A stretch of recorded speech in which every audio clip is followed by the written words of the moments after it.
Good evening and welcome, ladies and gentlemen. And really exciting for me to welcome you here for the first of what will hopefully be a long series of very interesting lectures about faith in context. And particularly tonight we have Chloe Redderay, who's something of an expert in religious art. Is that fair to say? You may have seen Chloe on television. And also Gerald, who is a retired physics professor. Is that right? Not quite. Expert in physics, but also a priest as well, parish priest. And so really good for them to share with us something of their faith in context. Tonight's schedule, we are going to start with Chloe and then Gerald talking about their interest in their areas. We'll then take some questions, and we're hoping that they will hear your questions and be able to repeat them. If that doesn't work, I'll run around with a stick mic. And then when we've done that, Chloe and then Gerald are going to talk about some examples of what they're talking about. Good. Just a couple of things then before we start. When we get to the end, there will be some bowls out for donations at the end, and all proceeds will be going towards our fundraising for our organ and our windows. The organ's about to lay down and die and needs to be sent away in a big lorry to be put back together again, and will come back more beautiful sounding than it was when it was new. And also our windows are about to fall out as well, and they will look more beautiful than ever when they are back in. So we're raising lots of money for those at the moment. You will have some feedback forms, so please do fill those out, drop them in on the way out. There's a red box to put those in as you leave. And also, there are some flyers on your way out. There we are. About our next talk, which Chloe will be talking a bit more detail about. I should read it really. Counter the Bible through art. Lovely. And there's also a sign-up sheet if you want to go on a mailing list to hear about future lectures that we're planning in next calendar year now. I think I've said enough. Can I hand it over to you? And if you don't speak till I get to the back, I'll turn you on.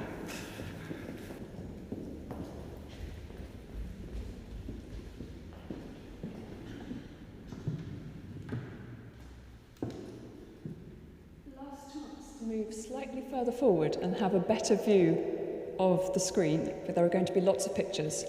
So if you can't see this one brilliantly, do come forwards. So thank you very much for coming out on a dark and slightly chilly evening. I know quite a lot of people here this evening, and many of you know me, mainly as the mother of the two noisiest members of our congregation. When I'm not running around after small, loud people, I work as a Christian theologian, albeit of a slightly unusual kind. I'm a researcher at King's College London and also at Duke University in North Carolina, both of which have centres for research into theology and the arts. And my work is in theology and visual art, especially painting.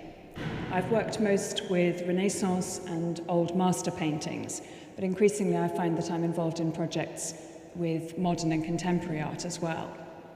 I was for a while the Fellow in Art and Religion at the National Gallery in London, which is a wonderful place to spend some time, and my heart is very much in the Italian Renaissance there and in the Sainsbury wing.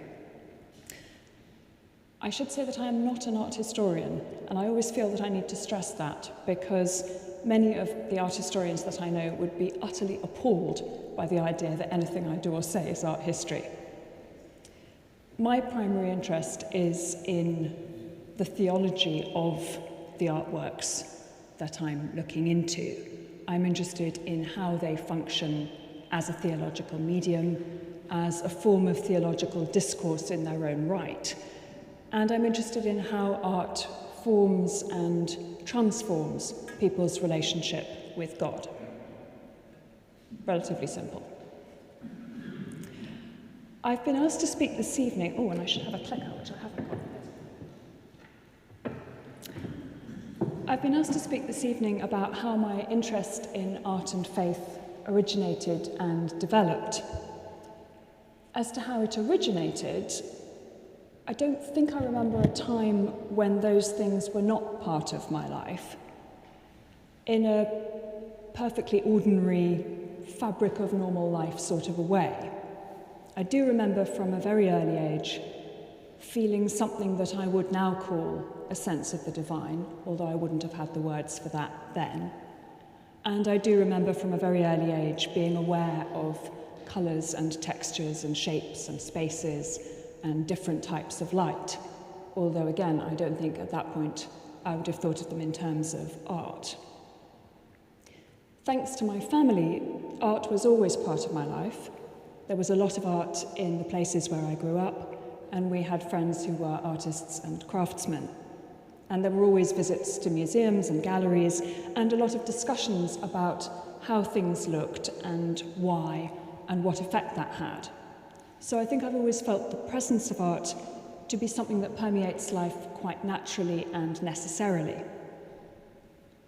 I joined the Church of England as an adult, but I grew up attending the Roman Catholic Church that my maternal grandmother went to. And she was a woman of great faith, with a deep well of love and care and strength. And I think it's fair to say that she taught me more about God by her example than I later learned from reading academic theology at university. In my late teens, I went to Florence. And like many English art lovers, that was something I had longed to do. And when I got there, like many English art lovers, I fell in love. The absolute perfect cliché. I also had a surprise. And it was only a surprise because I was very ignorant and I hadn't done my research. But I went to the Dominican friary of San Marco, which is, of course, full of frescoes by the great 15th century Dominican painter and prior of San Marco, Fra Angelico. And I walked up the stairs, and I came face to face with a painting that I had known all my life without knowing anything about it. And it's large, and one approaches it from below, as if one were kneeling in front of it. And I saw it, and I recognized it, and I burst into tears. This is the Great Corridor Enunciation, and it has an instruction written along the bottom to the friars who would have passed in front of it many times a day on their way between the dormitories and the rest of the friary. And it tells them to say a Hail Mary as they're going past. And my grandmother had a reproduction of this fresco above her bed, and it was entirely familiar to me, and I'd never thought about it, or asked what it was, or where it came from, or why she had it. And suddenly I wanted to know all of those things, and I wanted to understand why paintings, and not only this one, could make me cry. Not because I was sad or because the painting was sad necessarily, but because there was something in them that I recognized, and that I felt recognized by in the deepest possible sense that I can imagine. And because that recognition felt to me like a kind of homecoming, like a still small voice, and like something vast calling. So I went back and I went to university, and I was naively very shocked to find that my undergraduate degree in philosophy and theology had nothing to say about art, which seemed, and still seems, completely bonkers to me. I think the idea that one could think deeply about God without thinking about what it is like to be alive as an embodied creature in a material world makes no sense to me. And the idea that one could think about material existence without thinking about art was and is very strange. My experience of being alive is that matter really does matter very much, and I wanted a far more experiential and embodied view of theology that took seriously what it feels like to be a human creature in this world, seeking a deeper relationship with God. faith is, I think, as many people's is, more experiential than propositional. We are meaning-hunting, storytelling, art-making people. And while studying certainly clarified my faith in some ways, I've always found theological literature quite hard-going. I would far rather scrub the bathroom than read a tome by Karl Barth. And there are many, many tomes by Karl Barth. My spiritually formative experiences have always been shaped by particular people and places, by fiction, and by relationships with certain works of art. I'm particularly interested in what goes on within the triangle of relationships between the art itself and what's happening in it, or what could happen if one paid proper attention to it. The place that that artwork inhabits and how the place itself shapes the art, and the people who are interacting with both and what difference it makes to them. Creation is saturated with the presence of God, and people were made to be in God's image. So the images that we create, at their best, distill and illuminate the divine presence around and within us. And at their best, they become epiphanic. I very much doubt that I would be formally a member of the church if I hadn't been able to immerse myself in those artworks, examine my own responses to them, and try to find words that approximate what can happen in them if one attends to them very carefully. In losing myself in their world, I find that my experience of the world on my side of the picture frame is transformed. There have been paintings that transformed my understanding of things, paintings that have been sources of strength and calm, paintings that drew me into a sense of awe and wonder. Some have been particularly sustaining in very difficult times, paintings which I find even in postcard form have helped to carry me. So that's something about where my interest in art came from and how it affects my faith. It's a rather more confessional opening to a talk than I usually give. And I've also been asked to give a brief overview of art and faith. I think it goes without saying that that isn't really possible. Visual art has been known to be part of Christian life since probably the 2nd century, and that's a long time and a lot of art to think about. So if you've got a few years, we could stay here and talk about that. But for one evening, I thought I would just try and tell you some of what I find interesting and exciting about the relationship between art and theology at the moment. I've been enormously fortunate in being able to work in a way that aligns so closely with my own faith, and to have a sense of vocation in what I do and to be learning all the time. I think of art that speaks to Christian faith, and that's a very wide category. It's not only art that has recognizably Christian content. I think of art in that way as a form of visual theology. It's one way of seeking God, one way of expressing human relationship with God, expressing ideas about God. And at its heights, I would argue that it can be revelatory, prophetic, and even sacramental. Traditionally, art has been approved by Christians for the purposes of teaching, inspiration, and commemoration. It's been didactic as well as decorative, and it's been intended to remind people of important aspects of their faith and important persons in their faith, and to inspire them to emulate Christ and the saints. But until the 20th century, most theological discussion about visual art was about its legitimacy and its proper use. There were discussions which came out of controversy, and they were linked to bigger questions, either of Christology or ethical questions about how images were used. We have records of Christian art existing as far back as the 2nd century and certainly the 3rd century, and records of people who were worried about this even then, people who had concerns about proper usage.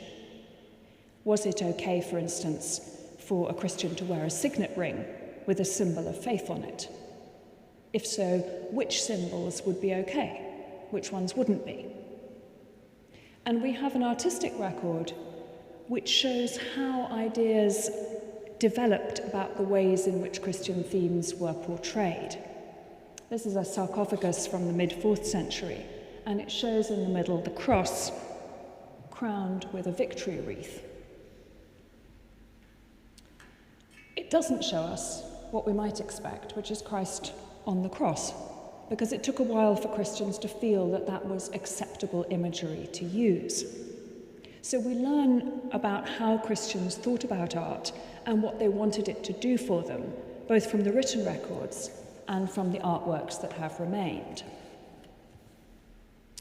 In the Byzantine Empire, during the 8th and the 9th centuries, there were huge debates about the legitimacy and the proper use of icons, of images. And these were essentially debates about the nature of Christ. If he was fully divine, then surely he couldn't be painted. You can't paint the infinite. But if he was fully human, then surely it was okay to paint him. He made himself paintable through the incarnation. Maybe it was even necessary to paint him. It took a couple of centuries to iron this out and to decide that when someone venerated an icon, they weren't adoring the painting, they were venerating the person depicted, and that veneration would somehow pass on to the actual holy person. The medieval and Renaissance period was, of course, a time of great flourishing for the visual arts, with a huge growth in the number and the size of churches, which fueled a demand for artworks to fill them, and also an increasing demand for art for domestic purposes. And here is the vast altarpiece from Siena Cathedral, Duccio's Maestà. And here is a far smaller work for use in someone's private home. This is Bellini's Agony in the Garden from the National Gallery in London. So artists were making things on a vast scale for public consumption and on a far more domestic scale for private use. Concerns about image abuse popped up every now and again, and complaints about people being ignorant or worshipping the pictures. This, of course, came to a head in the Reformation, with some Protestant reformers deciding that images were just a bad idea altogether. They were a bad, popish, Romish, superstitious idea, and they should be broken and whitewashed and done away with. And so there is a large effect of iconoclasm at that point, and we've lost a great deal of our artistic heritage as a result of that. There were other reformers, including Luther, who said that images were actually a jolly useful way of teaching. They could be used to teach the gospel, but they had to be treated properly, which is in fact what had always been the position, but people were worried about that usage aspect. The Catholic Reformation responded to that and inspired a new generation of Catholic art, which focused on clarity and emotion and drama, and trying to move away from those high Renaissance ideas that had mixed humanist and classical scholarship and a fascination with the human body with sacred subjects. And then in the Enlightenment period, discussion of art moved increasingly into the formal world of aesthetics and aesthetic philosophy, and art itself increasingly turned to secular subjects for private homes. So for most of Christian history, theological discussion about art was almost entirely about its legitimacy, its use, and how it could be properly controlled. Only very occasionally did a theologian talk about what the art itself was doing theologically, or how it was doing it. The way in which it fulfilled its theological function and what kinds of insights that might provide were very rarely talked about. After the Second World War, there was a new wave of questions prompted by a new wave of commissioning for churches in the UK and in Europe.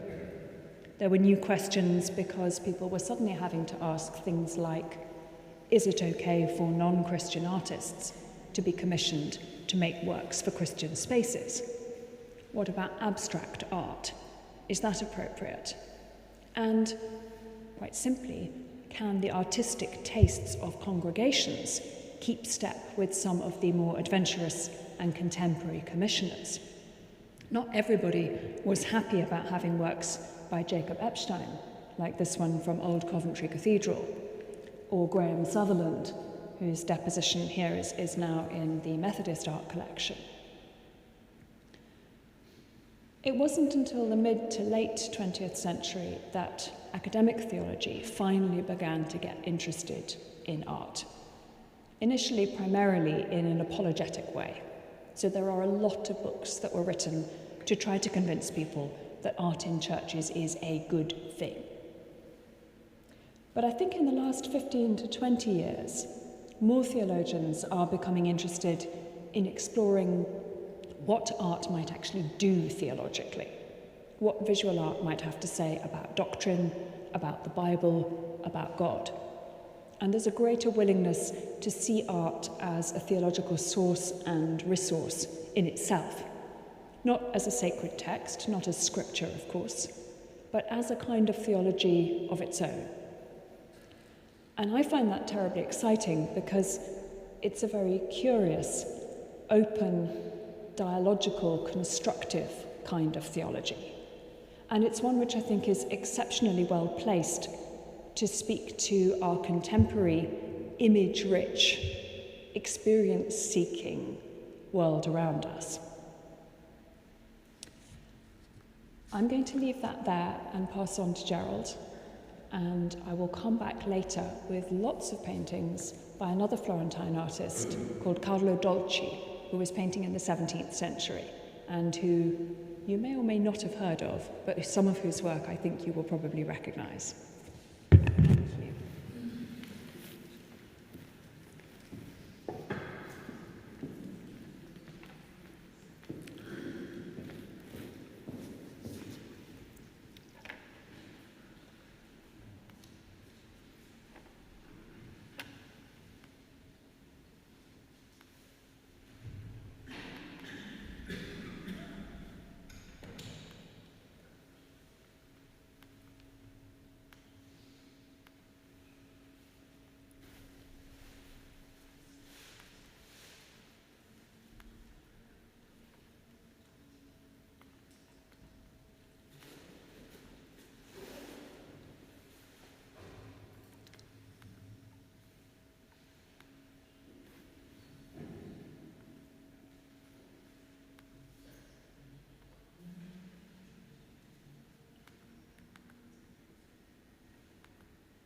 I'm very much aware of the distinctive acoustics in this building, so if I'm going too loud or too soft or too quick, can you try and tell me? Lots of quotes from Einstein this evening. Those two seem to link where we've just been to where we're just going.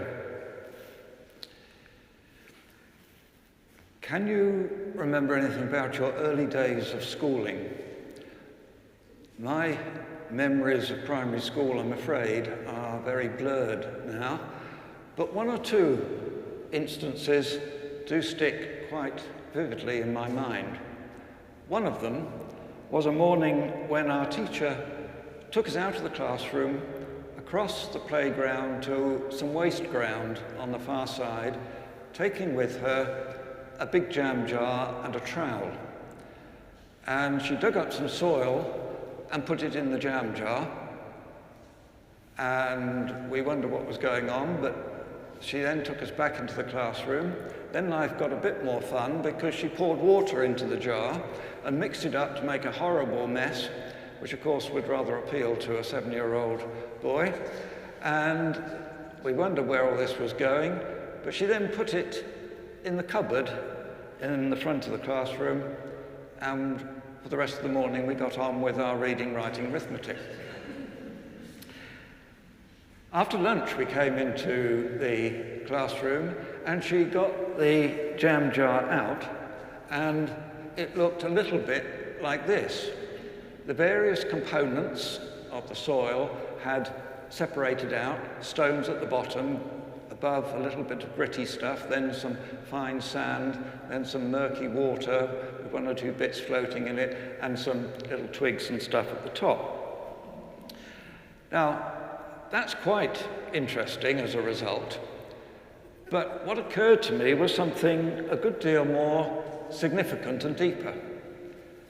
That we human beings are endowed with some remarkable abilities to ask questions about the world we live in, to design experiments that have the purpose of researching those questions, to carry out those experiments, and then to assess the results that we get from them. We take that for granted now, but when you stop and think about it, it's not to be taken for granted, and may well have something to do with God's relationship to us and the world in which we live. Einstein was ahead of me.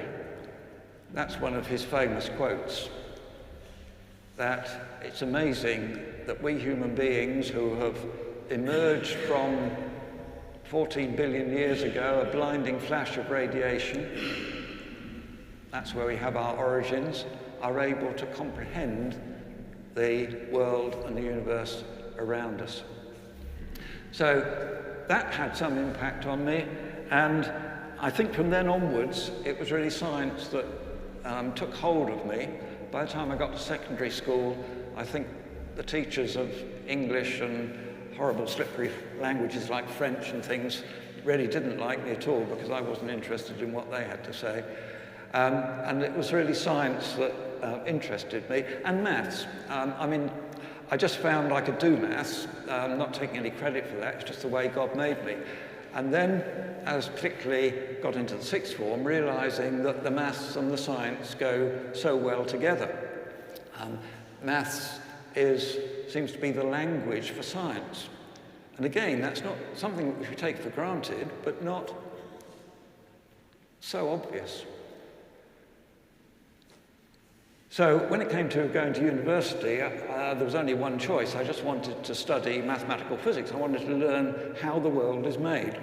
I was lucky enough to be able to go and do that, and obviously a lot of depth of insight resulted, including the fact that this mathematical idea is rather deeper than I thought, because pure mathematicians spend their time in ivory towers doodling on the back of envelopes, inventing mathematical games, totally abstract, totally out of their imagination.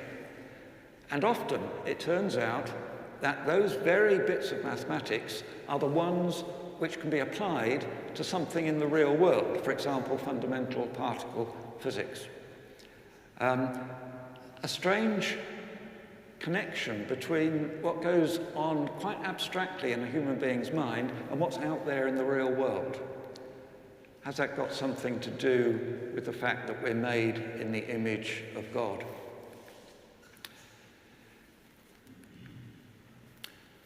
Then something else occurred to me. Now, if you look at this line on the screen, it's a timeline, but you've probably already noticed that it's a slightly unusual one because it doesn't go up in equal intervals. We wouldn't be able to do that for what I'm about to talk about, because we'd need a line that went from here to New York. It goes up by multiplying. So every time you go up by one of those little spikes, you're multiplying by 100. So the right-hand end is a lot longer in time than the left-hand end. Are you vaguely with me? Some of you will know this as being a logarithmic scale, won't you? Now, our common sense, our human intuition, is based on times roughly on the board there. The shortest time we really have any dealings with is, say, 100th of a second, and okay, we might be able to imagine things up to thousands, even 1 million years. That is our human experience. But it's only a part of a bigger whole. There is our human experience in blue. There is a timeline that physics explores, or science in general. And those numbers at the top, by the way, are powers of 10, if you're interested. So the one at the right, 18, means 1 and 18 noughts, and the one at the left, minus 44, means 1 over 10 and 44 noughts. So our common sense is made up of a little bit of that spectrum, and only a little bit of it. If we think about the similar idea for distances rather than times, then what I've got here is along the bottom is just exactly the same scale as you were looking at just now for time, and vertically are distances that we are familiar with in everyday life, say from 100th of a millimetre up to thousands of miles. But again, the world of science goes much broader, and so the distance scale goes over a much bigger range of values than does our human experience. The little blue bit there is where we are. Our experience of life is based upon that little blue area, and science deals, or hopefully tries to deal, with the rest.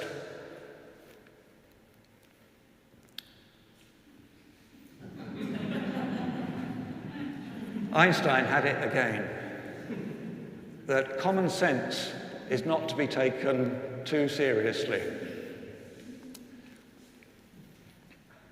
I think there's a lot in that, isn't there? And something else about science, that it's easy to prove an idea wrong, but you can never prove it to be right. And Einstein realized that as well. He realized that really what happens is that we design these ideas and theories, and then when we find they're not quite right, and we adjust them, modify them, add to them, the old theory may or may not go away completely, but it might form the basis of something rather bigger.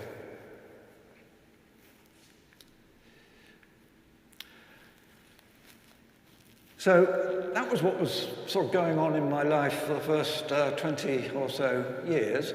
And I was interested to see Chloe's slides just now with those rather controversial paintings and sculptures, which I guess were 1960s-ish, early 60s, yeah. About the same time as, for example, Honest to God book came out. If some of you will remember that, most of you look far too young to remember that. But that caused a great stir in thinking about what God is and what God is like. And so my thinking was rather mixed up with all of that as well. And I suppose that is a challenge, to be thinking about these things in the context of one's faith, which is ongoing work. That's the excitement of it. It never stops. And you continue to be given new insights and new ways of looking at things as you go through life. Of course, the history of science and faith is not a good one. We can think of many famous examples where it's gone wrong, of Galileo and whether the Earth goes around the sun or vice versa, for example.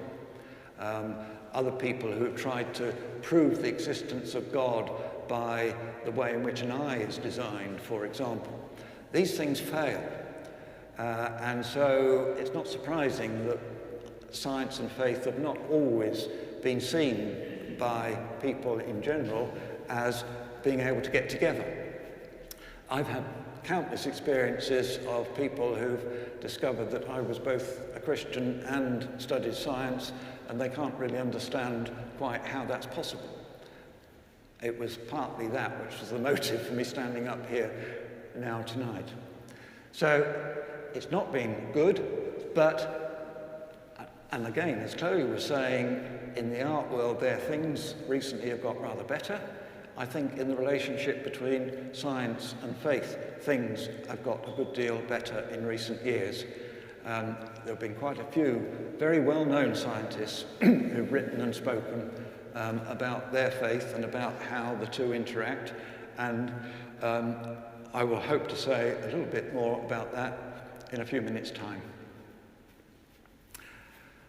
I think we're going to allow some questions or comments of either Chloe or myself at that point. As I say, we are going to go on in order to look at one or two examples in a bit more detail, but if anybody's got any comments or questions so far, please fire away.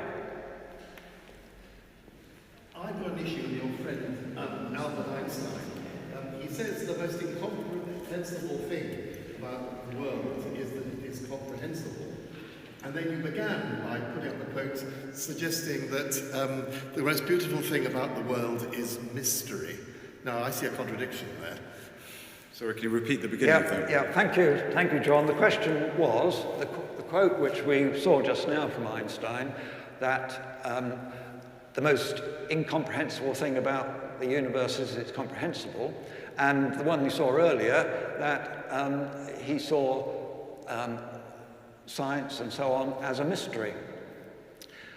That is a tension, isn't it? I mean, John doesn't like it. He wants it to be black or white, don't we all? But life isn't like that. And so, yes, there is a tension there, but I guess the mystery for Einstein was, to a large extent, but not completely, the world is comprehensible by us humans. That is in itself a mystery. One of the most important things I learned in King's College when I was when I did theology was that you can't prove that God exists, but you can prove that he doesn't. Can you? No. Prove that he doesn't? Oh yeah, it's about logic and philosophy. Speaks the priest, John Honeysett. John's question was a claim by somebody that you can't prove God exists, but you can prove that he doesn't. I don't know the background to that, John, but I would say you can't prove either, and if you could, then life would not be anything like as enjoyable as it is. I think the example is white swans and black swans, and you can't prove that they're all white, but you can find a black one to prove you're wrong, as I recall. Anyhow. No. Are there any other points anyone would like to raise at this moment? Yeah, it's interesting. You haven't quoted anything from the Bible yet, but there's a passage in the Bible that says, "My ways are not your ways." Now, I find that very interesting because we tend to think of logic as explaining things, which is what you've shown us. But you've also shown us that we can't actually comprehend 10 to the power of 18 and 10 to the minus 44. But the Bible says, "My ways are not your ways." Indeed. Yes. I think you all heard that, didn't you? The Bible saying, "My ways, not your ways." I can't quite remember where that comes from, but you probably... Yes. Well, I mean, the other biblical bit I did just sneak in was about us being made in the image of God. And so, made in his image, and therefore having some sort of correspondence with him, but only a rather weak one. And obviously, there are mysteries far beyond anything we shall ever understand, which are part of the life of God, but not part of our life consciously. That makes life interesting. Absolutely, yes. Anything for Chloe? Yeah, question for Chloe. You mentioned about the Puritans whitewashing the walls, which probably happened here at some point. But also there are other examples, like in Florence, Savonarola, the Bonfire of the Vanities, and of course the original iconoclasts. Is that just a regular pattern where people of faith admire the art and then suddenly they just turn against it and then come round back again?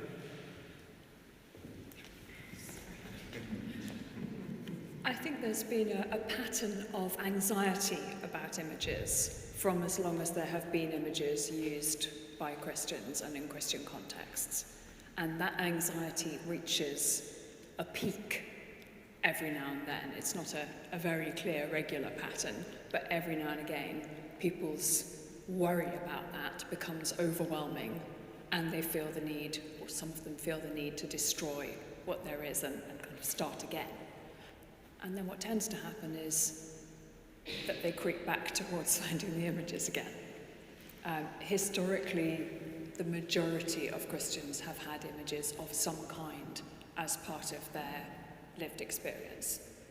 But that worry about whether they are being used properly and whether they're truly legitimate never really goes away. And I think it's a fair worry, because the incarnation is incredibly hard to get one's head around, and an anxiety around whether the divinity is properly being recognised or whether the humanity is being overemphasised is something that people have to go on struggling with and trying to make some kind of, maybe not even sense of, but accommodation with. And then what you're doing with that image and what you think you're doing, and whether the person next to you thinks they're doing the same thing as what you think you're doing, and whether actually you've just got an idol and this is all going horribly wrong, is again a very natural concern. It's something that keeps on coming back. Does that answer your question?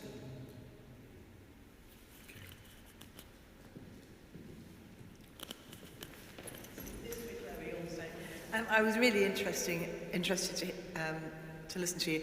Clearly, art is pivotal to your faith. You probably can't imagine worship without art, or you'd find it difficult.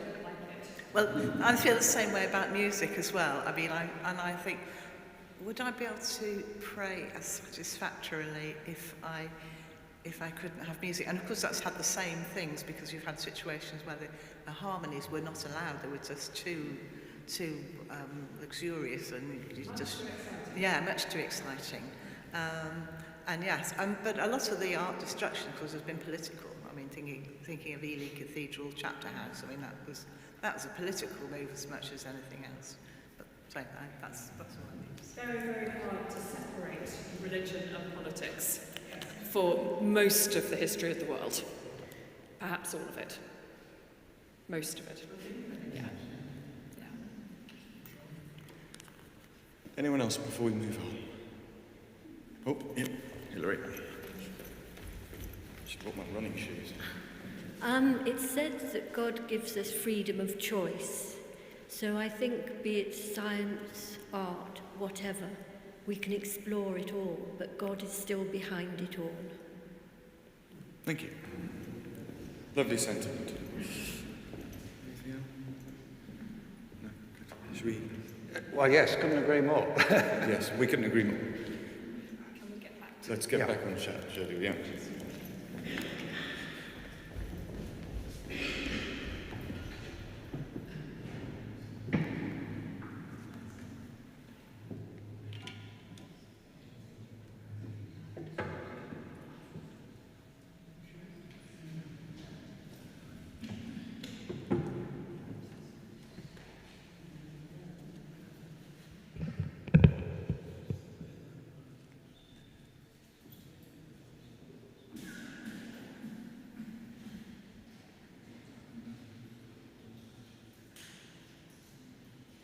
We may have an iconoclastic IT system.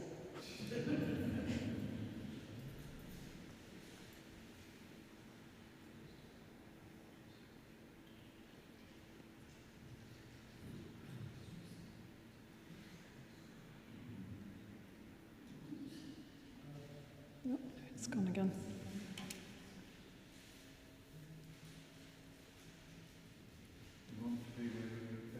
Yes, please. Actually, anywhere would be fine. I can click through if need be.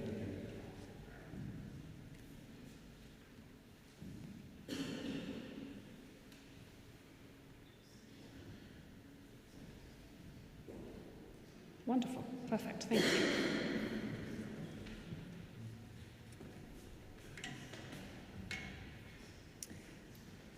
So for the second part of this evening, I'd like to show you some paintings by a 17th century Florentine artist called Carlo Dolci. I'm not showing them because he's a particular favourite of mine or because they've been in any way important to me personally at a faith level, but because I've been talking about art and faith in a very personal way, and these paintings were deeply involved in the faith of their painter and probably of their owners. Dolci is no longer the household name that he once was, but he has enjoyed something of a revival in recent years, and for many people, his paintings have a kind of familiar feel to them. For some people, Dolci's work is part of a vague sense of what they think Christian art ought to look like. It's beautiful, it's serene, it's gentle, it's holy, it's quietly uplifting. Other people feel quite the opposite. They might see it as simplistic, as boring, as overly pious, perhaps as sentimental or saccharine. And historically, Dolci has provoked extreme and divergent reactions in his audiences, from delight and devotion among his contemporaries through to disdain and even disgust in later years. Is Dolci's work, for instance, as Ruskin thought, an excrescence and a deformity, all surface, devoid of substance? Is it, as Coleridge said, pretty but too smooth? Is it, as an 18th century American visitor to England thought, sublime, unforgettable, full of majesty and sweetness? Is it a childish taste, a set of sugar candy saviours, something to be outgrown in the increasing sophistication of aesthetic and perhaps religious adulthood? George Hay, who wrote the first monograph on Dolci, thought that his art was serious and beautiful, but he said it was one of the first artistic pleasures that we outgrow. Assessments of Dolci frequently use the sugar analogy that his name suggests, but whether that is a sweetness that charms or that sickens is very divisive. One thing we can be sure of is that Dolci's work was prized in his lifetime.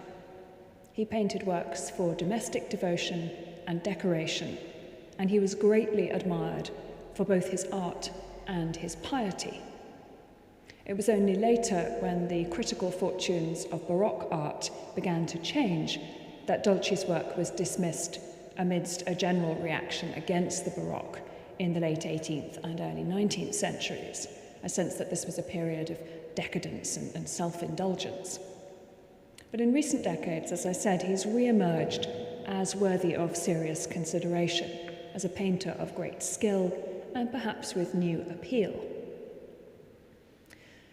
Now, of course, all art appreciation and criticism is a matter of personal feeling to some extent, and there's always a question mark over the degree to which public and private taste can be correlated. The critic, the private citizen, the court, and the public in the piazza don't necessarily see things with the same eyes. And I think we can only begin to understand Dolci, his paintings, and their reception if we're prepared to take such personal feelings very seriously and to try to imagine the contextual influences on those feelings: religious, cultural, historic, and artistic influences. What do artists and viewers feel about what they see, and what influences those feelings? So what was the original context of these paintings? What was Dolci's world like? Well, we know quite a lot about Dolci. He was born in Florence in 1616, and he spent his long life working there. He started training as a child. When he was just 9, he entered the workshop in which he trained, and he was still painting in 1681. So for most of the 17th century, Dolci was painting in Florence. 17th century Florence gets a bad press as a period of decline from the cultural heights of the younger and more avant-garde Florence of the Renaissance. But 17th century Florence retained power, influence, and patrons who were prepared to spend lavishly on art. Most importantly for Dolci, the Medici family, the Grand Dukes of Tuscany, and where the Medici led, others followed. So Dolci's very, very expensive paintings were highly prized. But what was it that they saw and desired in Dolci's work? On a purely artistic level, Dolci's skill is exceptional. His craftsmanship is immaculate.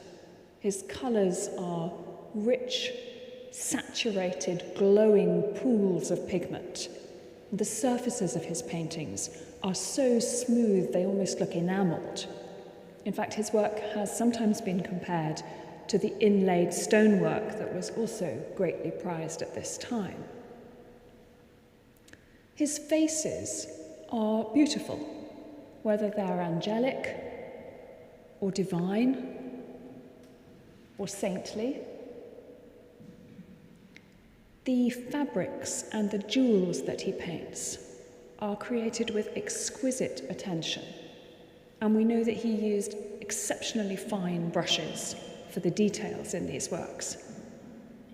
His compositions are known for being thoughtful and harmonious, and he draws on the work of other artists, but he doesn't simply copy. He makes those borrowings very much his own. And then there are his subjects. Dolci mostly painted religious subjects, and mostly for private display rather than for public spaces. What was it about his treatment of those holy figures that so appealed? And here I think we need to bear in mind two things. First, Dolci himself was a deeply religious man. He was a member of the confraternity of St. Benedict the White. That in itself is not unusual.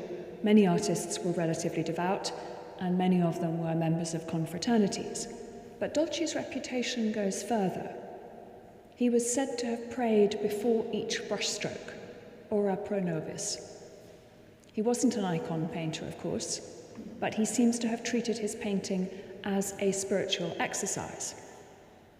He would often note the day on which a painting was started or finished, writing it on the back of the painting, and sometimes he would include the name of the saint for that day, or the IHS initials of Christ. The obvious comparator here is another great Florentine, Fra Angelico, whom I've already mentioned.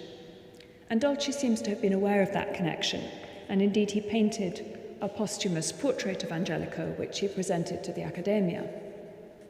I'm afraid that's not a terribly good photograph compared to some of the others. It's easy to infer that Dolci looked to Angelico as an exemplar, that he saw in him an inspiration for both art and faith. But Dolci was painting in a very different religious climate to Fra Angelico.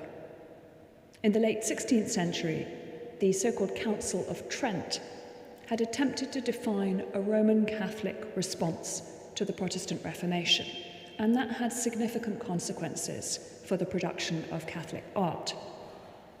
Because as well as affirming the traditional role of Christian images, Trent forbade anything disorderly, profane, or unseemly in religious images.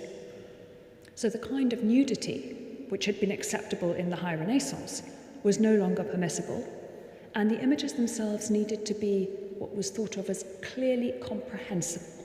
Now, I find that quite a confusing term, but they seem to know what they meant by it. There was high praise for the artist who seeks, as one of the contemporary cardinals wrote, divine grace by means of his industry and skill, whose work serves the higher purpose of contemplating the eternal splendours in an act of virtue, and who can use art to lead people away from vice. Well, Dolci evidently belongs in this world. And his art is all that the 17th century Catholic Church could possibly have wished for. Concise, decorous, descriptive, clear, perfect. There's no ambiguity, there's no complicated intellectual cleverness. This is art for instruction, clear and didactic. It's art for inspiration, modelling a pure, comprehensible piety. It's art for affect, but not for effect. It's emotional without being dramatic. And in this respect, notwithstanding comparisons with Fra Angelico, Dolci is completely of his own time. He's also of his place. Florence may have been in decline in the 17th century, but it had a magnificent history. And this is my second consideration. Magnificence isn't something that we tend to think of as a virtue nowadays. But in the glory days of Florence, it was, and it was a virtue that was crucial to the Renaissance Florentine self-image, perhaps even to a kind of public theology. And I think magnificence itself may have been a factor in the passion of Dolci's contemporaries for his work. We find this idea of magnificence in Aristotle, for whom magnificence is about large-scale liberality. It's intended to produce a result that is both beautiful and becoming. Magnificence for Aristotle is a happy medium between the best, the most beautiful, and the most appropriate end. It's about striking a balance between the vulgarity of excess and the miserliness of insufficiency.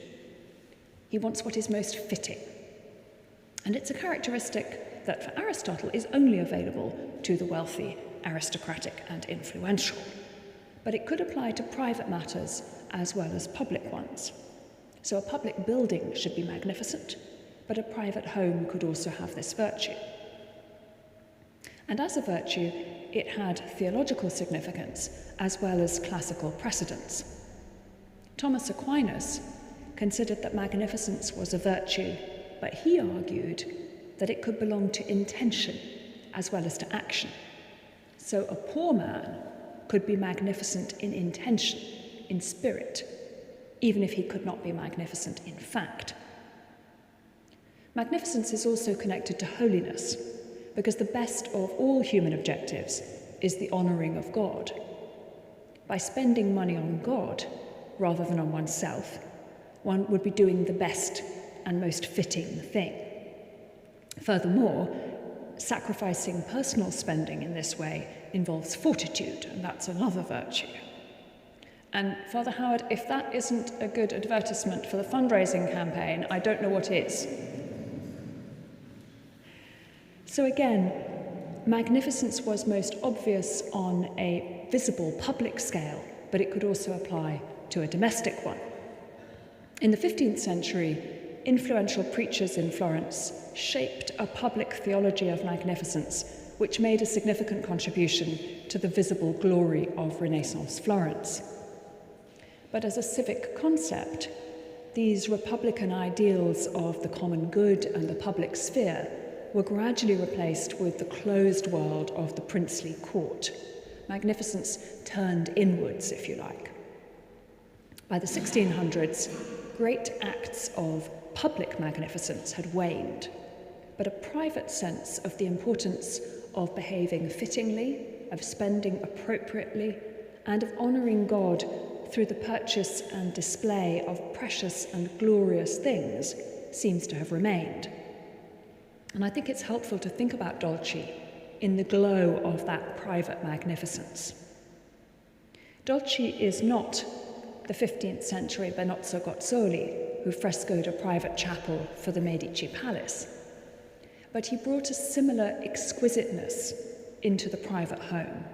His colours, his precision, his intensity, all directed towards the private sphere and the devotional, might well have their roots in the domestic face of magnificence. And at the same time, his work was so well known and so well regarded that he was a credit to his home city. So perhaps this combination of domestic magnificence and exquisite preciousness explains Dolci's contemporary appeal. I'm going to end with the largest and finest of three versions of the Adoration of the Magi, which Dolci painted, and this one hangs in our National Gallery in London. We can see Caspar, Melchior, and Balthazar, as we think of them, kneeling before the Christ child on his mother's lap. And we can see that they are offering their gifts and he is blessing them. And above them, there are the angels and the heavenly hosts and the star breaking through the dark sky. To the right, there are these wonderful curvy-necked camels that the Magi have arrived on. It's a really charming detail, I think. And the fabrics are painted in the most exceptional detail. We remember that Florence was a centre of the textile trade during the Renaissance, and the patrons here would know their silks and brocades and damasks.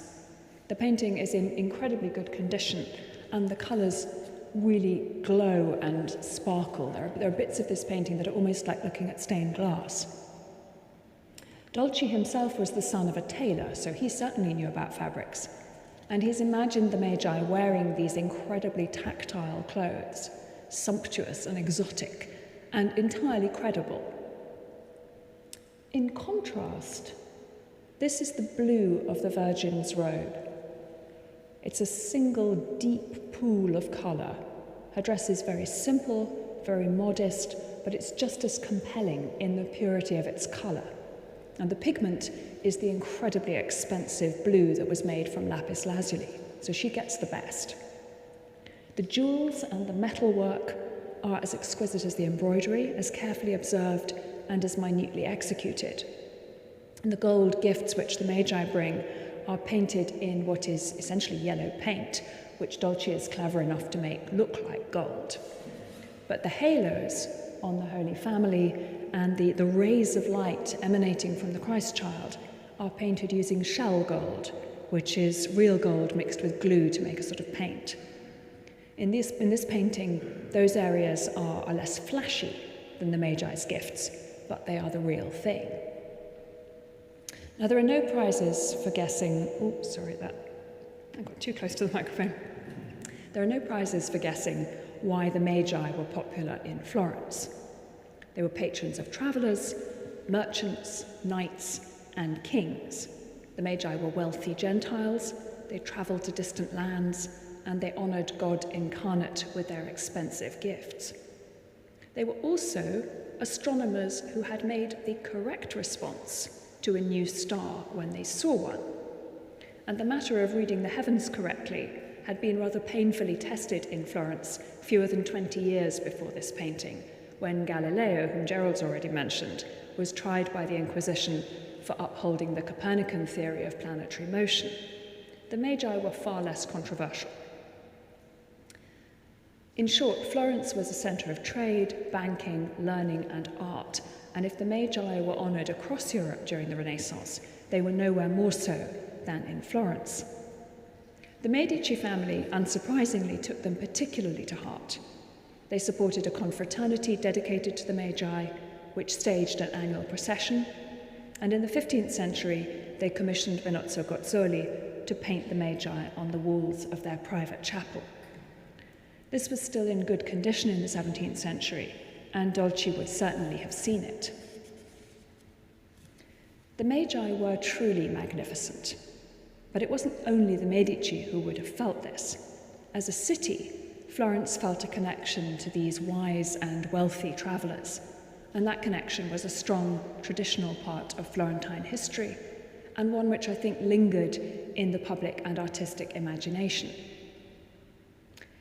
This particular adoration was commissioned for a personal collection, and on the back of the painting, Dolci has written that it was commissioned in 1649 when he was 33 years old. It seems that this subject was significant to Dolci on a personal level, and the fact that he mentions his age here suggests that he saw something significant in painting it when he was himself the age at which Christ died, 33. He even included a self-portrait, and you can just see him, half hidden, looking out at the viewer right at the back. That's his face on the very edge, and I've given you the larger detail of it here. In Dolci's painstaking, patient, prayerful painting, there seems to be a strong desire to be more than either a painter creating a perfect surface or a viewer reflecting on its beauty and piety. Dolci seems to want to enter the world within his own paintings and see them from the inside. So I'm going to leave you with this image of Dolci peeping into the stable and looking at the Magi, adoring the Christ child, and offering his own gift of work, both to the viewers and to Christ. Thank you.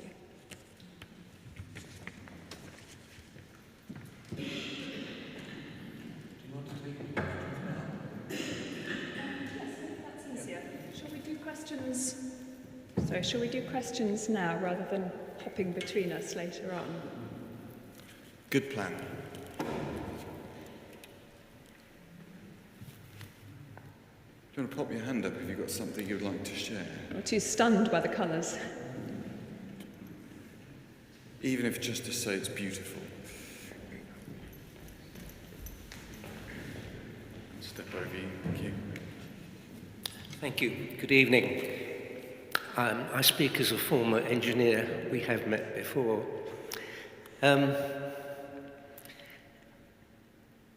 These, particularly Dolci's pictures, are amazing. And technically, looking at that particular one, how long would it have taken? How many people might otherwise have been involved? And in view of the duration that I imagine must be hours and hours, how could the colour at any particular part be maintained? Because presumably they made them together on the spot. Mm-hmm. I think technically it's a triumph of human capability. But can you put any sort of idea of the times and the numbers involved? I can't, I'm sorry. I do know that Dolci was known to work very slowly, and his paintings were expensive for two reasons. One, because he used very expensive materials. That lapis blue, there's a huge amount of lapis there, the real gold on things. His pigments were expensive, but also because he worked very, very slowly, so you were paying for a lot of time. His works aren't very large. They're domestic works, not things for big churches. So we're not talking about huge surfaces, but he was working slowly.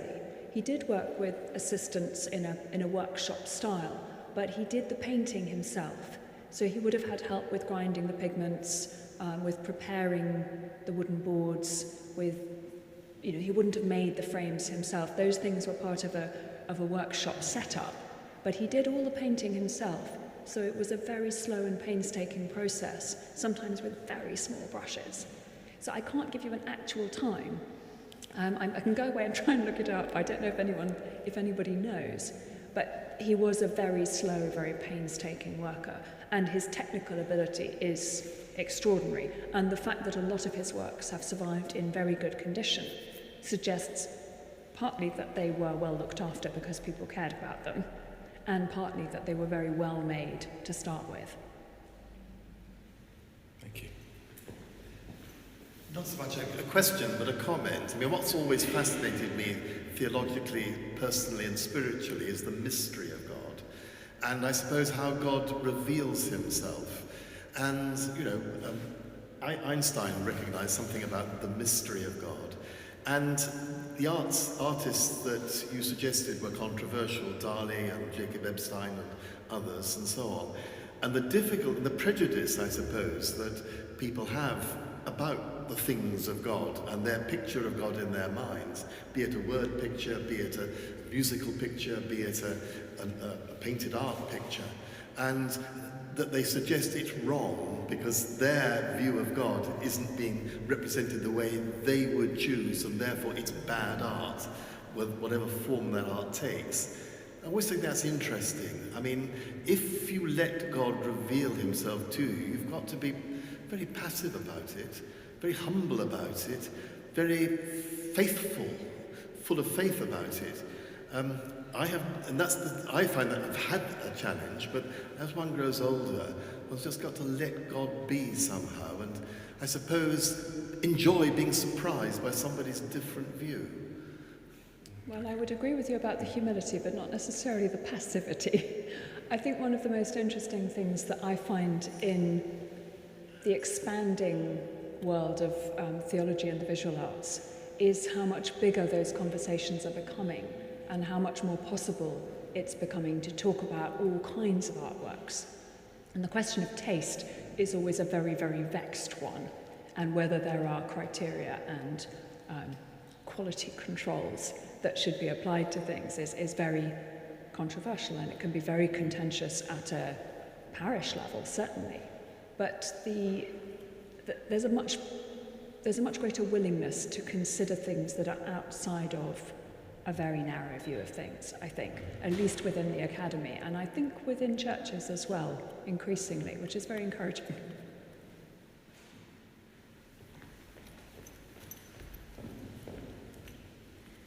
Hi.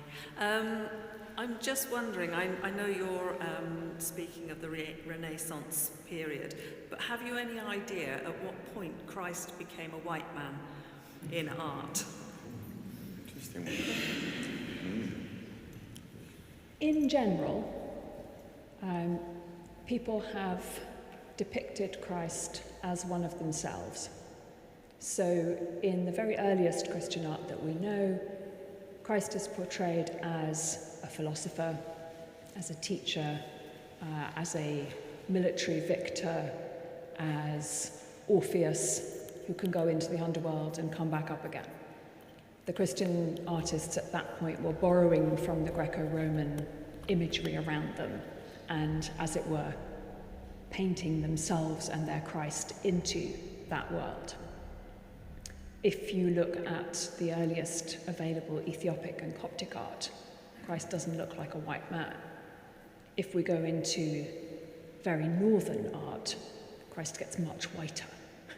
So there is a general tendency for people to depict Christ as one of themselves, and indeed to depict his context as very like their own context, to put the biblical events in a landscape that looks like theirs, in buildings that look like theirs, often in clothes that look like theirs.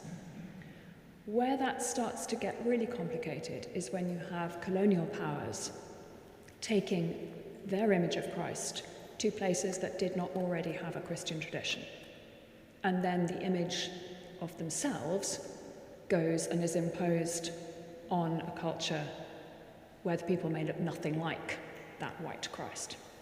Where it gets even more complicated is when that becomes essentially part of politics, and you see that in 19th century Germany in particular, where the idea of a white Aryan Christ was coming out of biblical scholarship as well as out of art, and was then hugely bound up with ideals of Nazism. So it's not, I don't know that there is a point at which you can say Christ became a white man. I think there's possibly a point at which you can start to say a white Christ was imposed on people for whom this was not a mirror image of themselves.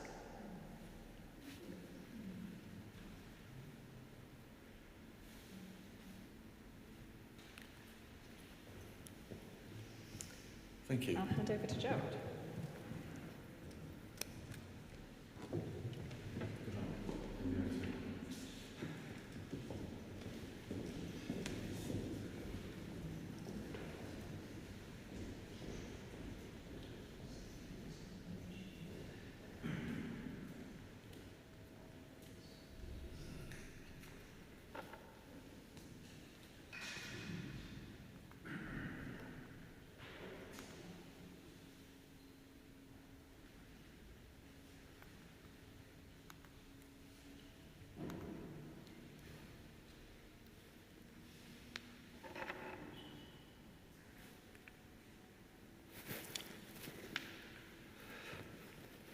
We were talking about proof a little earlier, and I think it's now generally accepted that you can't prove anything from the natural world about the existence or not of God. I think that's fairly well accepted. But surely one thing that Christians of all backgrounds agree on is that the God of creation is also the God of revelation in Scripture and in countless other ways, including perhaps through science.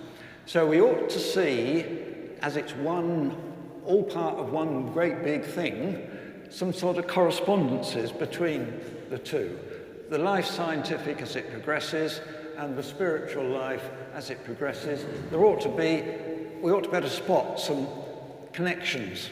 And that's what I hope to bring out a little bit in the next few minutes. All part of one big whole. Do you remember learning Newton's laws of motion at school? Don't read it, don't worry about it. Yes, you do. Brilliant. They were able to get a man on the moon. And what you may not have come across is Maxwell's equations for electricity and magnetism. But at school you probably did electrical induction and magnets and motors and all that stuff.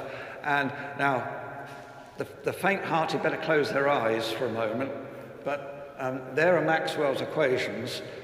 All the capital letters stand for things to do with electricity and magnetism. T is time, that's nice and easy.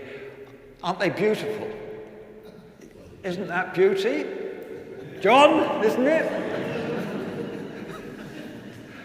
Now, at the end of the 1800s, those equations for electromagnetic things and Newton's equations for mechanical things seem to have sewn up physics pretty well. Okay, a few dots to spot and so on, but basically it was widely thought that we were there. Little did they know. Go back to that diagram. We now know that we have relativity, which goes way beyond our common sense, and we have quantum effects, which also go way beyond our common sense, and it's those that I would like to say a little bit about now. So you've got to be very brave, because there aren't many people who learn quantum physics in a quarter of an hour at 8:45 at night, but that's what you're going to do. It starts with the idea of waves. Waves are very important for this, and in particular, what's called the diffraction of waves. We've got a wave coming in from the sea, going through a small opening, and when it comes through to the other side, it spreads out. And all waves have that sort of characteristic. Now here, we've got two sources of waves here. If you think, one way of thinking of this is two things bobbing up and down in a bucket of water, each with their own particular waves. The C's are the crests of the waves, and the T are the troughs of the waves, so the ups and the downs of the waves. So there's one particular line of the wave coming out of the top source, and here's one coming out of the bottom source. Now, if you look here, you will see that a trough and a crest are on top of each other. So one's telling the water to be deep and the other one's telling it to be shallow. They knock each other out, and we get a flat area there. On the other hand, we will get in other places, like down here, two crests on top of each other. So that would be doubly deep water. And a little bit later, the wave would have moved out and they'd both be troughs. So you get a great big effect down here and a small one there. This is called the interference of waves. And there's a photograph of something called a ripple tank, where you can see the waves coming out and then combining with each other. And so there are certain points, like those, where both waves are saying crests and troughs at the same time. You get a big effect. And there are other places, like those there, where one is saying a crest and the other one is saying a trough. So you get a flat region there. Now, if you can hold on to that idea for a moment, back in the very early 1800s, Thomas Young did a marvellous experiment which can be easily done at school. You may have done it yourself with light. He had a source of light and a slit here. That was just so that the source of light was very narrow. And then two slits here. I think these were done by having smoked glass and then scratching a razor blade down, because they have to be very, very narrow slits. And what happens, because of that effect that you were looking at just now, is that over here, if you shone it onto a screen, you get some places where you've got light, then dark, then light, then dark, and so on. You would see something which looks like this here, often called Young's fringes. Are you with me, roughly speaking? Now, that's easy to explain in terms of light behaving like a wave. Fits perfectly. But this is where all things were let rip in the early 1900s, because it turns out that this happens with particles too, or things that were thought to be particles, sending the whole world of physics in a swizz. And let's just think about that. Here's the same experiment, but this time we've got a line of particles coming in, or things that we thought were particles, like electrons, very, very small negatively charged things, the things that transport electric current along wires and so on. They come in, and it turns out you get exactly the same effect if you've got a whole stream of them. If you just take one, then it might just finish there, but another one might finish there, and another one there. And if you did lots of them, then you build up this same pattern of fringes on the screen.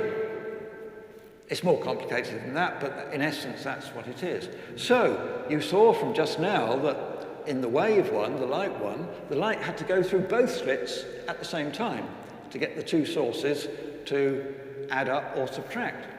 So, with this one,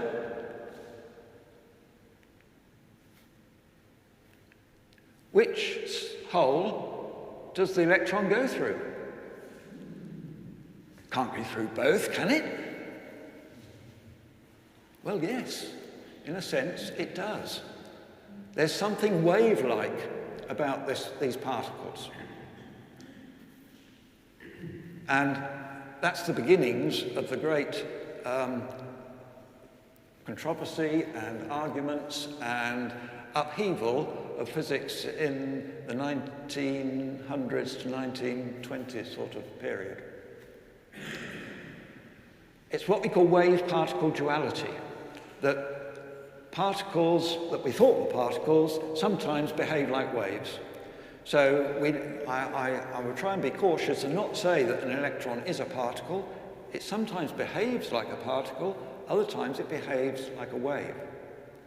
And although I'm not going to go into this, it turns out that light is exactly the same. We thought light was a wave, but it turns out that light often behaves like a wave, but actually sometimes it behaves like a particle as well, something that Einstein got his Nobel Prize for, although it's not the thing he's most famous for. So, what is this funny thing that goes through both holes at the same time to do with a particle? Well, our way of looking at it now, it's to do with the probability of a particle being in different places. So, the top one here, we might see a particle as a particle moving across, but now we see a particle that's sort of blurred out into probabilities of where it might be, but we don't know exactly where it might be. Now, can you imagine an electron in a box, and it has this funny probability wave associated with it, which you can see there, or it might be like that. The next thing you're going to see is the fact that there's other sorts of waves that the electron might have. And this will be familiar to the musicians amongst you, because you're used to a fundamental note and then playing its harmonics. And the harmonics are the multiples of the frequency of the basic note. And so what's going to happen here is that we're going to add in other possible states that the electron might be in. Here they come. Actually, that's at the end. This is the beginning. And you'll see that each wave, as it comes down, has got a slightly more humps and bumps to it. And what's happening is that as they add up, you notice it's always a hump in the middle, so the hump is building up, and to the left and the right, they're tending to cancel out more. So what we get is something like that. Now, what that's saying is that we're now reasonably confident that the electron is in this part of the box, because that's where the high probability is. But the problem is that each of those harmonics, each of those little waves, had a different speed for the electron. So we've lost information about the speed of the electron. And now we have met something which is called Heisenberg's uncertainty principle. And I used to tell my pupils that you cannot count yourself as a well-educated person unless you have some understanding of Heisenberg's uncertainty principle. So let's see. What this says is that you cannot precisely say where the electron is and what its speed is. The more accurately you know where the electron is, the less information you have about how fast it's moving. Or vice versa. If you know accurately how fast it's moving, you lose a lot of information about where it is. It's fuzzy. It's all blurred out. And that is basically what Heisenberg's uncertainty principle says.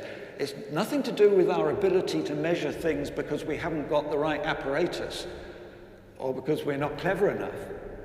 This fuzziness is built into the fabric of the universe. Okay, there are different physicists who take a different view of this. Some people would agree with what I've just said. Others would say, but we're still a bit ignorant. There's something more regimented and organized going on behind the scenes here that we don't yet know about. So there is that view as well.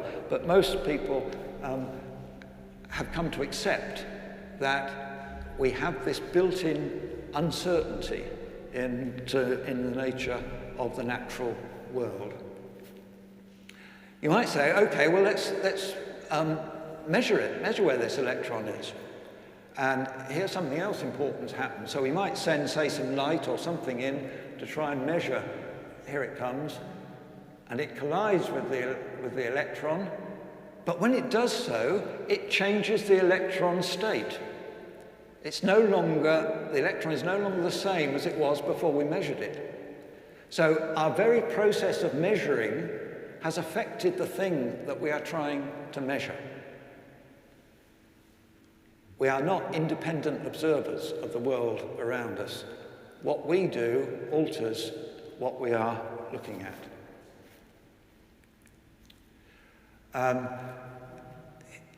Hydrogen is the simplest possible element. It's got one little positive charge in the middle and one electron going around it. That would have been the view of the hydrogen atom 100 years or more ago. Now, we would see the hydrogen atom like that, where the electron is blurred out in space. We no longer know exactly where it is. All we can assign are probabilities. If you're interested in Googling a bit more of this, obviously you can look up things like quantum and wave-particle duality and Heisenberg. Schrödinger is another one because he was the one who came up with an important equation that deals with all of this. So there we are, there's quantum physics in 10 minutes. Obviously, it has been really exciting to have lived in those 2 decades, particularly between 1900 and 1920, when all this was going on. There were lots of physicists involved, swapping ideas, trying to grapple with the fact that the world wasn't as orderly and discernible as previously people had thought. Let's now try and draw out from that one or two things related to our faith. There's ups and downs. and periods of uncertainty, such as in the early 1900s. We might think back to those people who tried to write the creeds back in the 300 and something, wasn't it? Is that right? And other sort of religious controversies that go on to this day. Ups and downs are part of life in science, just as they are in theology. There are inherent limits to our knowledge in science. That was the fuzziness that we've just been talking about. Built into the universe is uncertainty. We're having to deal with entities which are not directly observable in science, just as we are when we think about God. Common sense can get in the way. If Einstein and Heisenberg and all the others had relied on their common sense, we wouldn't have been talking about them tonight. Steps of faith are important in science. When Einstein proposed his theory of relativity, it wasn't because it was so obvious, all the experimental data told him that that's what it must be. He had to use his imagination to come up with something which corresponded to the observed facts. And he and we as Christians have to be open to the unexpected and the unintelligible. It's okay to have different models, different images or symbols for the same reality. Electron, both particle and wave. Jesus Christ, both divine and human.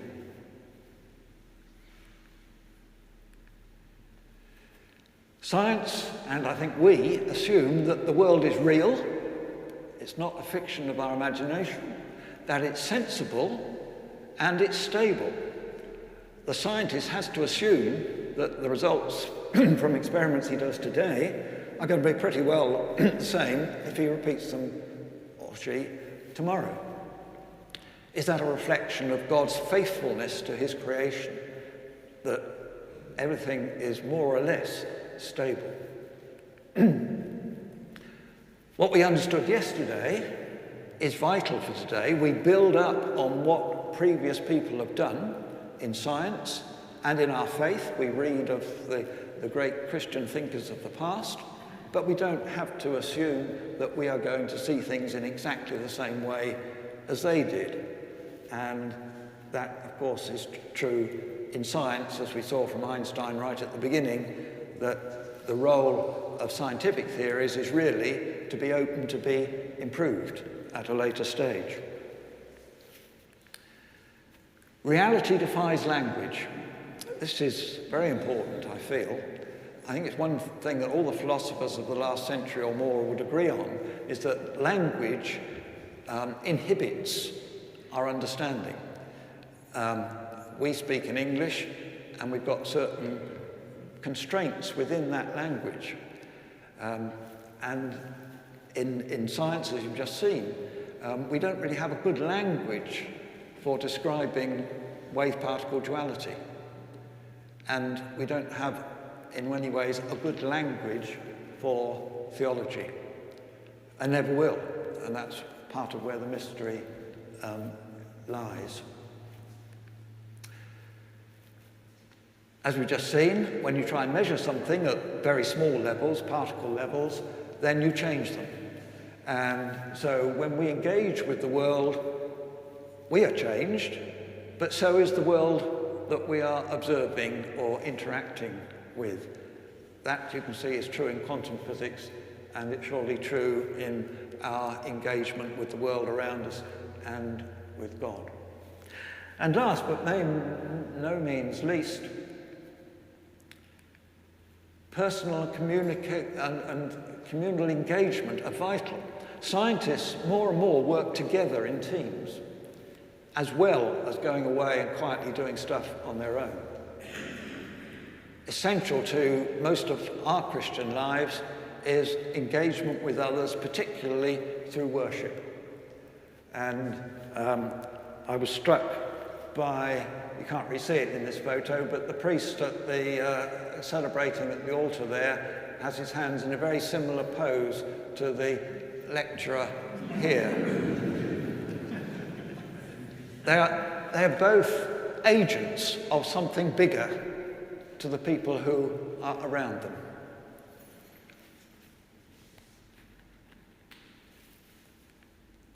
So, there are some of my correspondences between the life of science and the life of faith.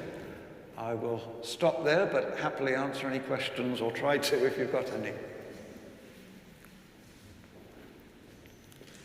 Yes? Microphone on its way. My runner has arrived. Thank you. St. John's Gospel opens with the amazing words, "In the beginning was the Word." Was that 14 billion years ago? If not before. Right. Yes, are you hinting at the age of the universe here? I mean, yeah, if that's what you are getting at, I know there are people who've looked at the Bible and tried to work out how old the Earth is by all those genealogies and so on. And they come up, don't they, with something like 6,000 years. That strikes me as not being good religion.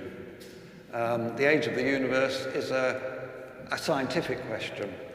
There are some things which science can answer, and there are some things which it cannot. And it can answer questions about the age of the Earth, or the age of the universe even. But the Bible is not to be read, for me anyway, in that particular literal way. If you're getting at something deeper about the nature of time, that is very interesting. What happened before the Big Bang, nobody's too sure. I should have pointed out on those diagrams there was something down the left-hand end called the Planck time. And that is a very unimaginably short period of time, but as far as we know at the moment, or can see at the moment in quantum physics, time shorter than that don't have any meaning. So time is a slippery concept in physics, and if we were talking about relativity today, that would have come up a lot. And it crops up also in life after death. I would prefer, I think, the phrase life beyond death, because it seems to me time is one of the properties of this particular creation, rather than, and God is outside of our particular creation. Does that make sense? No? Yeah, just the way. Absolutely. Any other questions? Yes? It was just an observation, really, which you may or may not have made yourself.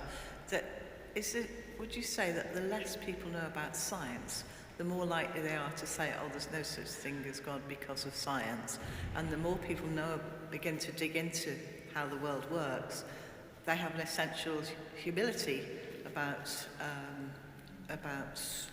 how wonderful it is.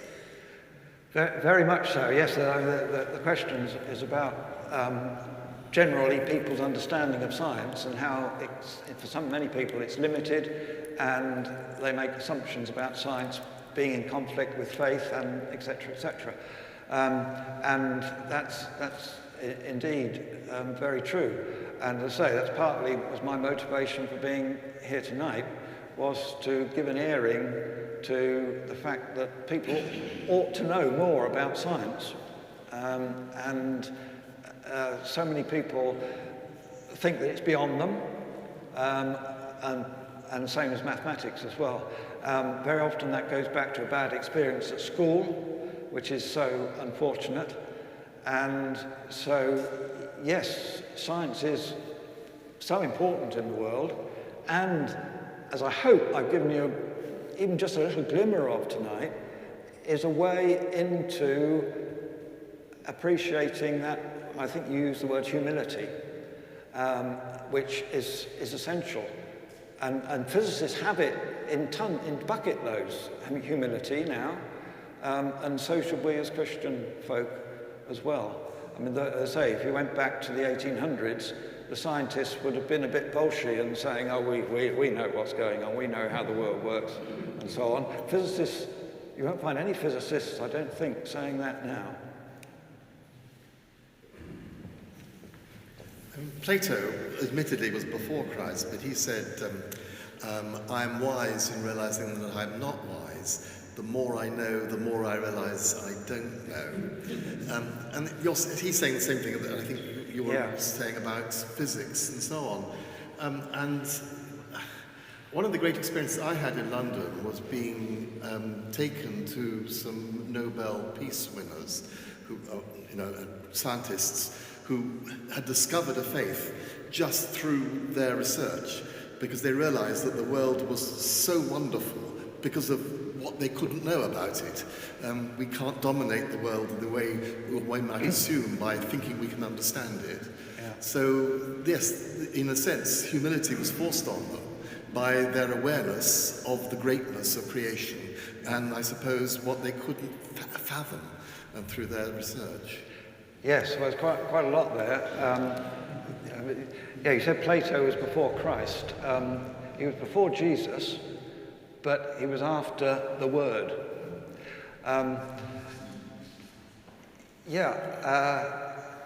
It's interesting that if you look at the way physics has gone, if we go back a couple of hundred years ago, people were discovering that atoms existed, and then they discovered that atoms had an internal structure to them, and then they realized that the proton in the middle had an internal structure to it, and we've got quarks, you've probably heard of, and gluons that stick them together. And now people are saying, well, how about these quarks? What are they made of? So there's probably an unending sequence of getting more and more and never, ever getting to the end.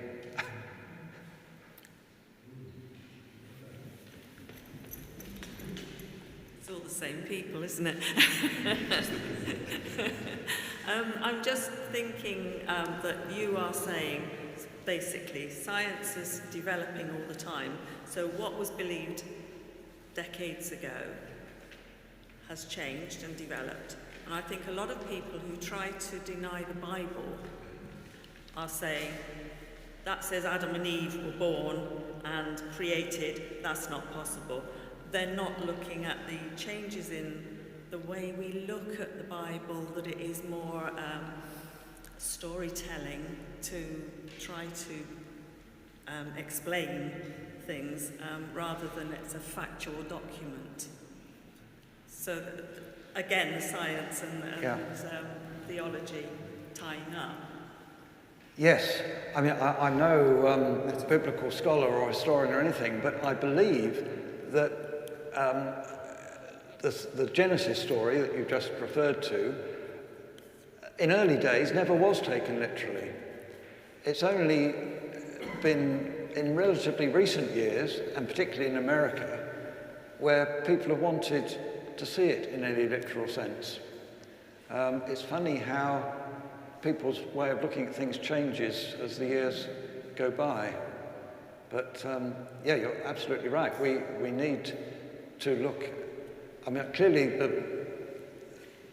the Bible is central to our faith and absolutely wonderful, and its interpretation is something that we can see varies through the centuries and will continue to do so. And that's where we can't have faith in isolation, isn't it? We need to interact with other people to widen our understanding and experience of.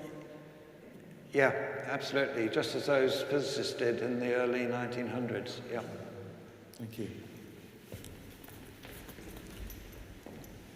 About 15 years ago, Professor Stephen Hawking did a television program, and I was just looking at that up there. He managed to prove, certainly to my mathematical satisfaction, that if you take the generally conceived way of the world developing it wouldn't have happened without something controlling it. That has to be God, was his contention. Yes, and many scientists have taken that sort of view. I mean, Newton was a great God believer, but not a conventional one. Einstein clearly had a view of God, but not in a Christian context at all. And Hawking the same, I think, as far as I understand it. Again, it's not a proof, I don't think, what he was saying, but it's an argument that we can absorb and work on. Yeah. Thank you. One last comment? Yes. You mentioned that common sense is often a problem. How do we reconcile science with miracles? That's a big question. How does science relate to miracles? It's a whole lecture on that. Well, I think that's a question for another day. However... Well, several things. All the miracle stories, I think, in the Gospels vary quite a bit from each other, and it would be wrong to try and give a blanket answer to every single one. I think all the miracle stories had a deeper significance to them than just the miracle that was reported. And we also know, I hope I'm not being too heretical here, we also know that Jesus loved to exaggerate. You know, if your right hand's not doing the right things, cut it off. No, he didn't mean that literally. And there's all sorts of occasions where there is exaggeration.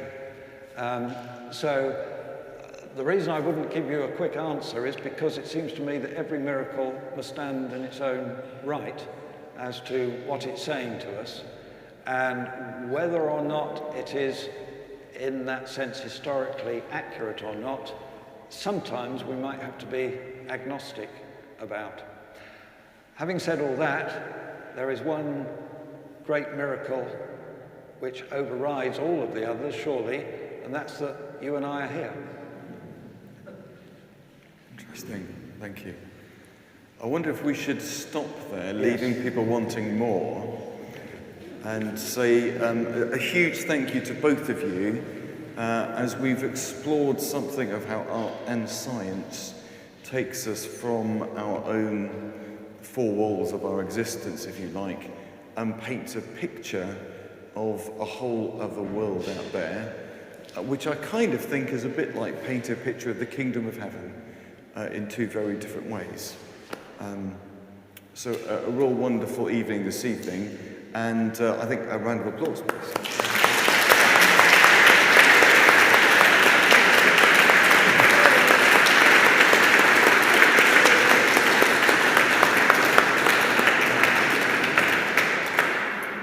Do fill in a sheet, and if you haven't got anything to write with, there are some pencils in the red box at the back. Do grab some flyers on the way out for the next one of these. Well, Chloe will be talking a bit more. There's information about that. And there's a sign-up sheet if you want to get a mailing list for future talks that we are running. And do put some money in the collection plate as you leave for our fundraising campaign. Thank you very much.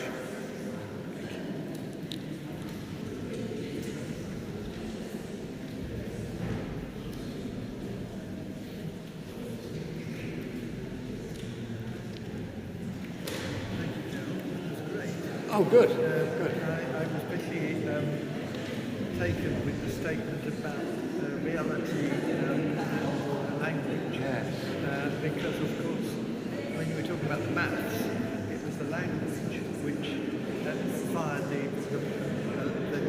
mathematical language and the playing with the language that fired the imagination. Yes. In the same way as some of the images. Yes. Yes. Fired the imagination to see the world in a different way. Yeah. I found that very fascinating. Good. And see the progress in a couple of weeks' time. All right. Yeah. Thank you.